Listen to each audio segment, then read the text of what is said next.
Hi guys, hello YouTube. My name is Derek and welcome to my channel. This will be a series of, hopefully, a series of short videos on how to collect NBA cards. That's the main topic. Um, just a disclaimer, I'm not an expert, self-proclaimed expert in the industry, in the hobby. These are just tips, suggestions, ideas, inputs based on my experience that I gathered from the years of collecting. Started in 94, Grant Hill, Grant Hill's batch. Okay? Nag-full blown yung industry in 96, 95. Garnett, Kevin Garnett. Okay. So, hopefully, I'll be doing installments of short videos. Certain topics will be, of course, the first one is collecting 101. How to start collecting. Okay, this is the main one. I might be doing short history, historical background of NBA cards in the Philippines. Obviously, it's an acquired culture. It did not originate from the Philippines. Um, Price guide, pricing. Also on how to buy, sell, trade. Also probably who to collect, suggestions. And well, if you have suggestions, just comment on the comment box below. We'll take care of that one. So, how to start? Let's discuss first the types of collectors. No?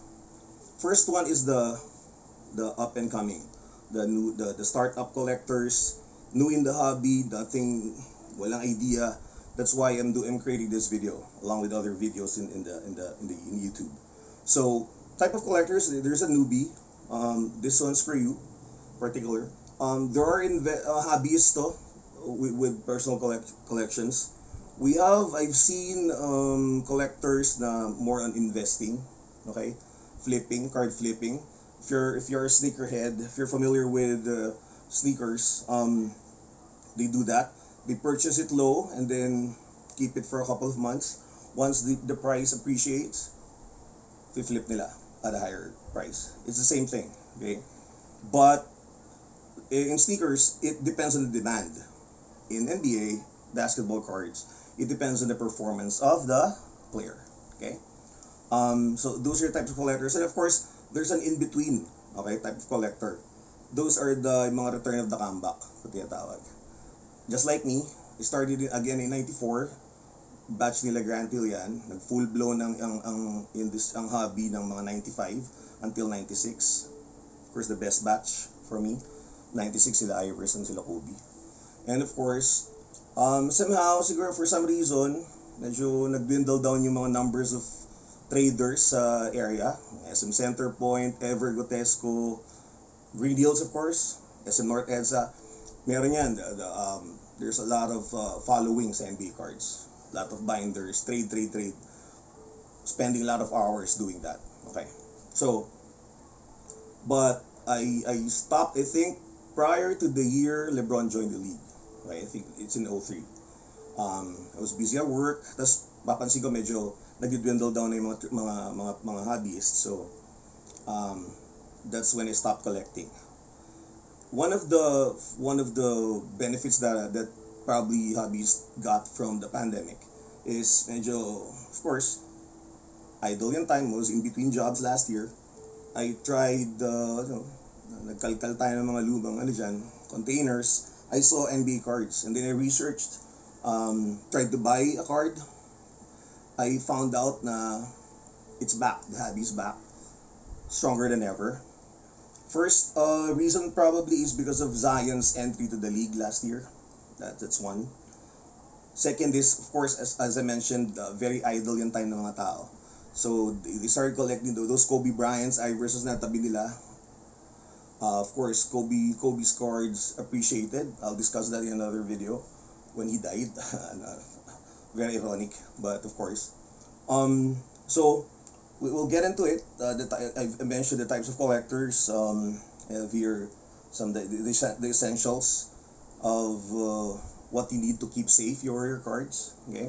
Now, very important thing before you dive into the hobby kasi medyo pricey siya, expensive siya. More expensive than ever as compared before. um, is you should not just probably like the sport itself. There should be love for the game. Okay, respect for the sport, love for the game. Um, if you're familiar with Pokemon cards, Magic cards, yung Pokemon cards, it's basically the same. Fairly, you can say fair comparison. There's profit in it. It's collectible. It's something that you keep. It's the same probably size or. But why am I not into Pokemon? Because I don't know anything about Pokemon. Okay, that's why I'm into NBA because I have a good grasp of basketball knowledge somehow. I'm a follower, a team follower. You know the position, the basic rules, and so on and so forth. So you should love the sport itself at first. So you know very important. Plus you have to do research, research, and research. Okay, now along the way, along the during the discussion, I'll be trying to input some terminologies, jargons, if we may call it, in the hobby. Okay, mga mags, ano ba yung dibs, ano ba yung comps na sinasabi ni seller, you can't understand. Again, these are for mga beginners now. Okay. So, again, for love for basketball, that's the main one. And of course, medyo budget. Kailangan may budget tayo. It's quite expensive right now. So where to get the NBA cards? Of course, yung brick and mortar stores are still there. Green Hills, depending on which community, which quarantine status yung area nyo. We have in Green Hills, near my area. Also in Galleria. Last week I purchased a box there. Ito doon was. Cheap lang naman. 4,200. Just scratching the itch. In courtside, it's where I get also my stuff, mga uploaders. We'll dive into it later. So where to get the cards? Okay, yun yung importante muna. First, okay. There are fat packs. Okay, medyo compare lang natin doon sa 90s na. Before there are companies offering the NBA cards. Okay, we have Skybox, Flare, tapos may mga sub ano yan, Upper Deck SP. Clear Betal, okay, Skybox Premium, UDX, so on and so forth. Okay, so before you go to Crazy Cats probably or courtside, there are boxes there. Tapos may mga packs. You can purchase one. Now, unfortunately, when I went to courtside, wala nang ganun. Okay, puro boxes na, buy the box na. This is the cheapest that I got, 4,200. Next probably is 8,500, meron 12,500, meron 22,500, 40,000, 50,000. And up to the roof talaga yung prices. Totally different animal ang NBA cards nowadays. Okay, so that's one. You can I would suggest you try fat packs. Okay, may available doon. These are fat packs na I think galing siya sa hobby box. Later discuss din natin yung difference ng hobby, retail, blaster, hanger, and mga exclusives and all. So, what I would suggest if you wanted to try, open ka muna ng pack, okay? To get the feel of the risk taking, okay? It's taking risks eh. It's like a gamble, okay? So basically, the cards are placed randomly in a pack, sealed by the factory, by the companies that make NBA cards. These packs are placed in a box, just like this one. This one has 11 packs in it, so it differs, okay? So 11 packs, and then the box is placed in a case. Okay, case yun. So, I would suggest for starters, mag-try ka na mag-open. Now, way back, siguro ang pack nun before, let's say 200 pesos yung pack. It has 10 cards. Okay. It is possible that sa 200 mo, ang makuha mo are, of course, these are random cards now. You don't know what's inside. It's sealed. So it's possible makuha mo 10 pesos each na card lang. So talo. Walats. It's also possible that this 200 pack na yon makakuha ka ng worth 1,000. Isang card worth 1,000. Worth pwedeng 5,000, 10, 20,000, who knows. So dun na ano yung hobby. You don't know what you're getting. Okay. Now, for those who medyo sigurado naman, sigurista, you can purchase a specific card that you want. Let's say you're trying to follow LeBron James. May player ka na gusto. LeBron James, Kawhi Leonard, Zion Williamson, whoever. You can go to FB. I sell my cards through FB Marketplace. I don't do eBay kasi medyo tedious. May PayPal account and so on. So FB Marketplace, rekta lang eh. You just post it. Someone calls you. So ganun lang. So you can also try purchasing individual cards through FB. Okay, there's there. So that's where, first of all, that's where you get the cards. Okay, now I'll be discussing now the types of NBA cards. As I mentioned a while ago, unfortunately wala na yung Skybox, Fleer, Upper Deck, wala na yan. Tops is no longer there as well. Right now it's siguro 80% ng market hawak ng Panini. It's a company of NBA cards, Panini. We still have hoops, NBA hoops. So I'll be showing you examples of which. Okay, so let's dive into it na. So these are, show you first base cards. Okay, so meron base cards na tinatawag. Base/common cards. Pag sabing common, I'll give you a bunch of common cards na walang value. Ito, na-stuck na sa akin yan.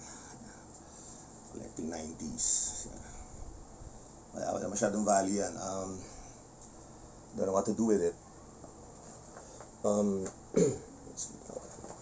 And these are examples, okay? Yung cardboard type, okay?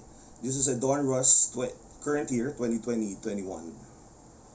Giannis Antetokounmpo. I don't know if you can see it clearly. So cardboard lang siya, parang cardboard lang, common lang yan. Okay, this is a common card, this is a base card. Okay, this is another type of base card. Okay, that's why it's kind of exciting to. If you notice, you can still see my face there, or my palm, because it's made of plastic, yung card itself. Okay, but this is just a common card. Okay, so remember terminologies. These are base cards or common cards. The most popular right now is the Panini Prism. Okay, this is a Prism, Kyrie Irving, base card, medyo shining, shimmering, splendid siya. Shaquille O'Neal, that's a base card as well. Okay, so that's for the base. Okay, now, so there are a lot of base cards in each pack. Siguro, kung 10 cards ang laman yan, siguro mga 9, 8 are base cards. What I've shown you are somewhat popular players, pero yung mga nandun yung mga bench players. Okay, so now the next type of card, the most popular one, and I would suggest you invest here. Okay, these are the rookie cards. Okay, this is a rookie card of Allen Iverson, 96. Okay, this one is an Fleer Ultra rookie card, RC. You'll take note. Please take note that you'll be able to categorize as a rookie card if it's a stat card, and the stats yung sa likod is like in AI's case, it's actually Georgetown pa yung mga stats niya. Yan. So these are examples of a rookie cards. Again, you have to invest in this one kasi ito yung medyo matataas yung market. Okay, until now. So ano na tayo, base cards, rookie cards. Now, we have the inserts. Inserts, again, these are mas may value as compared to base cards, common cards. Give an example of inserts. This is 2021 franchise features of Giannis Antetokounmpo.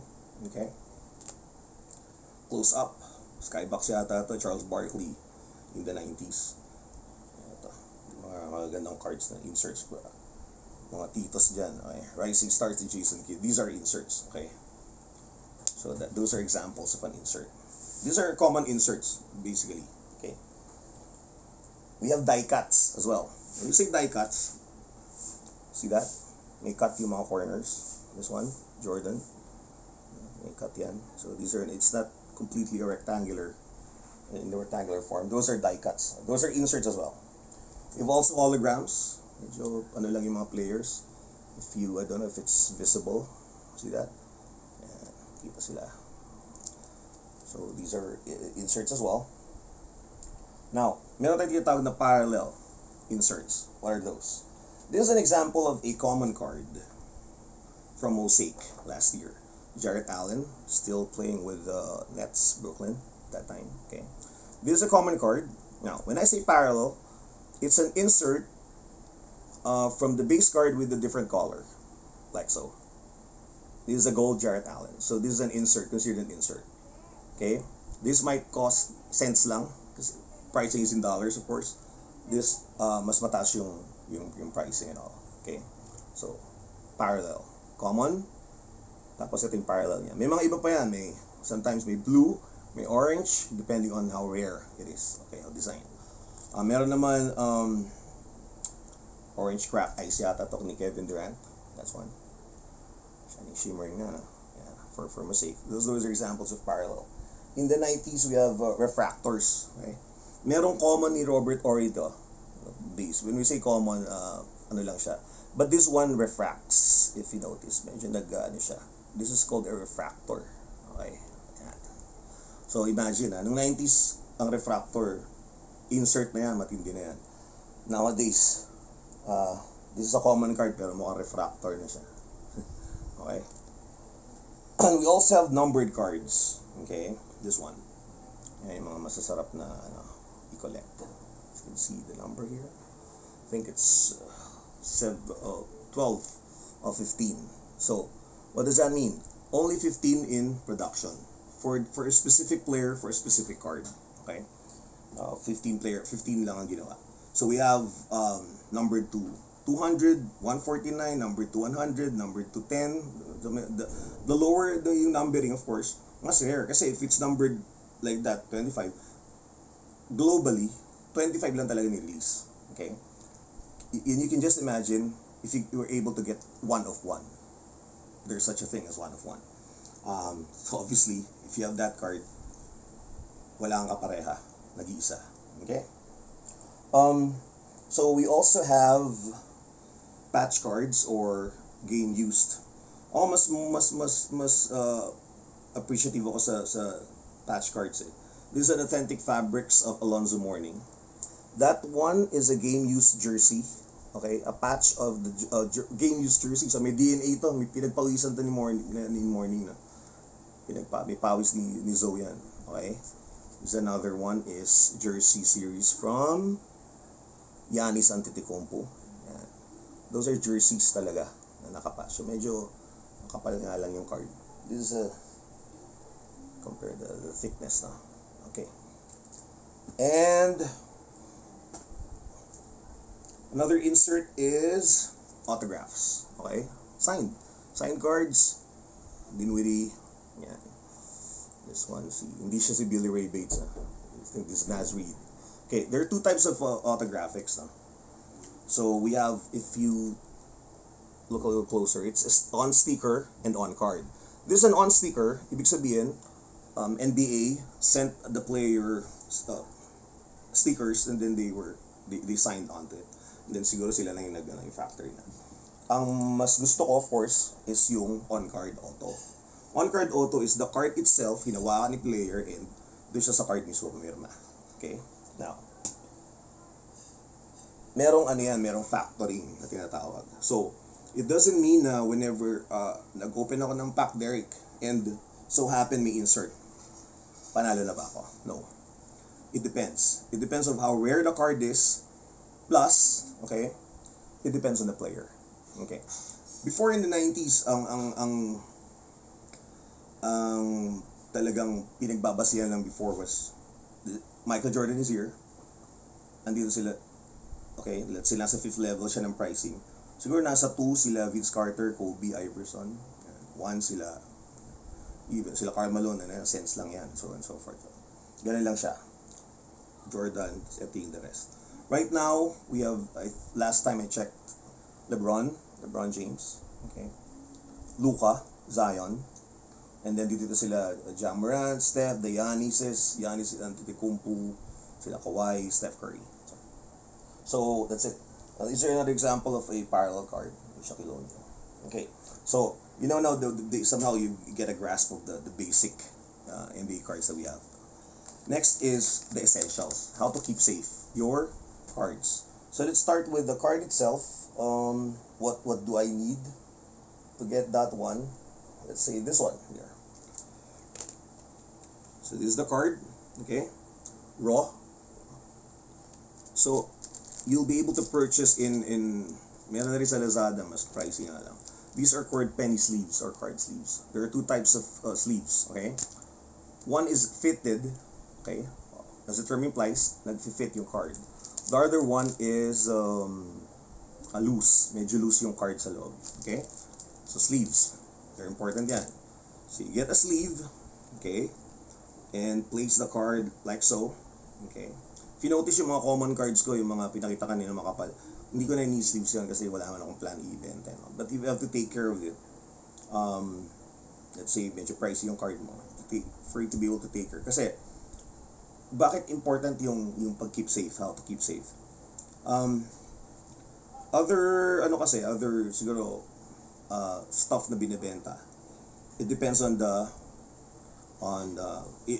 like in the cards kasi, it does not mean na meron akong Irving, meron akong Jordan, okay na yung prices niya. Okay? It boils down to the condition. Condition. So unlike sa sneakers, DS ba yan? Diba? Dead stock ba yan? Dead stock means brand new, out of the box, hindi sinukat. Okay? You can't use adjectives like used or brand new sa NBA cards because obviously you're able to open it from a pack. So obviously it's not brand new. So what we use is mint condition, okay? Gem mint, medyo mataas yan. Mint, near mint, somehow. Now, how do I check for the damages? Damage ang tawag dyan. First are yung surface, okay? Meron ba siyang bakat ng kuko or whatever? The dings, okay? The corners, okay? The edges, okay? May mga smudges ba? May dot, whatnot. So that's how you check the card. Place it in the sleeve, okay? And then we have what we call top loaders. Okay, these are top loaders. 25 per pack. Ultra Pro, it's a good brand. 25 pieces, 200 pesos sa So roughly mga above 8 pesos per card. So get one, okay? And then, so card, naka-sleeves na siya, place it here. Now, what I do for yung mga medyo expensive cards ko that I plan to sell, kasi if it gets damaged, bali wala eh. Even if I get a LeBron or a Jordan, if it gets damaged, so just tap it like so para pumantay na siya. Once you have that, I also purchased through FunHub, Sigridos, a sleeve naman para sa top loaders, okay? For top loaders, just get one, okay, just like that, and then insert. That's it. Yan na siya. Okay, so pwede ka na pag marami kang naka-top loaders magkakabigay. Kasi why? What happens if wala kang sleeve na ganito? There's a tendency that it might get scratches yung top loader. Okay, pag medyo na yung top loaders niyan, sometimes nag-yellowish and blurry na. Okay? Unlike this one, as in bago siya, as in bago talaga. Now, if it gets scratches from plastic to plastic, nagkakaroon ng lalabo. Okay, blurry na. That's one tip. Okay? Okay. So, as I said, ganun. Now, there are others who use, these are different top loaders. These are medyo luma na pasensya na. Screw downs. Okay? You use the term implies you use screwdriver to place the card inside. Most popular one yung mga mags, as I mentioned a while ago sa natin. These are mags, okay? Mags short for magnet. Okay, magnetic cases to. Like that. So you place the card there inside and then that's it. Click na yan because of the magnet. Okay. One thing I don't like in this type of kasi yung mga naka-sleeves na card doesn't fit. So, you have to place the card directly into here. So, that's why mas okay na sa akin to, mas mura. Okay? And so, you can also use this one, mga tingin for if you want to display it like so. That's It's nice. Okay? So those are for individual cards. Now, as a hobbyist, what I like the most is, after galing ko sa trade, is to update my binder. So may binder style yan. So parang photo album siya of sorts. Okay. I'll show you an example. In the 90s, we use one pocket. Okay? One pocket. We also have 4 pockets. Yeah, crazy cuts, oh. Classic. Mga OG ng cards industry. 4 pockets. And we have the 9 pockets. Okay. So, yan. So 9 pockets. Personal collection ko, Sean Kemp. Old. Okay, 9 pockets. This is what I got from Lazada. Mas okay to. Wala nito before. So, Ultimate Guard. Okay. Per sleeve, back to back yan. Back to back. So, meron laman dyan, meron sa kabila yan. And, sa side ang insert. Unlike others, yung sa past, sa ibabaw ang insert. Okay. So, there. So, at least you have an idea on how to start your collections. You should have at least a goal. Sa mga meron kang personal collection. If you like LeBron James, go for LeBron James. Para may goal ka. Hindi yung open ka lang na open ng pack. Not really trying to look for somebody. Diba? Parang kahit sino lang makuha mo. Tapos medyo maganda yung binder if it much better if you look at your binder. Tapos may mga players ka talagang hinahanap. It might not be as popular as right now, but you have to invest in it. Okay. So I guess that's it. So basically, I've discussed collecting 101 NBA cards, collecting 101. Again, this is just an installment. If you've learned something somehow, click on the like button, okay? And if you want more videos of the same content, you can hit the subscribe button, also the notification bell for you to be able to be notified once I have uploaded new videos, okay? So again, that's it. This is the first installment. Watch out for probably history in the NBA cards, pricing, eBay comps, and so on and so forth. So good luck, mga new collectors, mga returning hobbyists. Okay, so stay safe, stay at home. Bye.